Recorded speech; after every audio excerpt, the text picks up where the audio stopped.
A ka rregulla të agjerimit që kanë të bëjnë me fëmijët? Duhet të tregojmë interesim për rregullat e fesë në përgjithësi.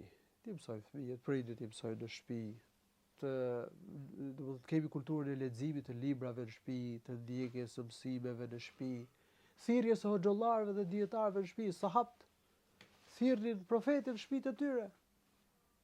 Ka bereqet, ka mirësi, unë e Muhamet që në Veçli. Kur familjen tonë thirreshin hoxhallar të krahinës, vendeve ndryshme. Madje ka pasur edhe një hoxh nga ftonin një hoxh nga një qytet tjetër, nga Durrësi.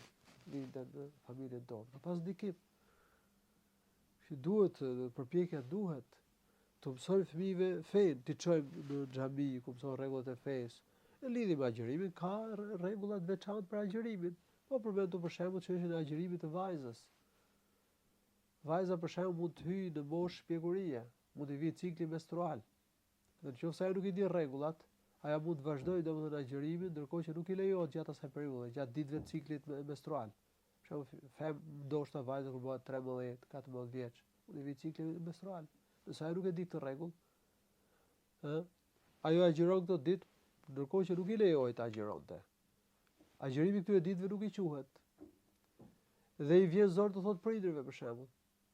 Dhe mundet mos i bëj kaza, ajo duhet që këto ditë duhet i agjëroj pas Ramazanit. Pra janë ca rregulla, janë ca çështje që duhet i kemi parasysh. Allahu shpërbleft, hoxhë nderuar.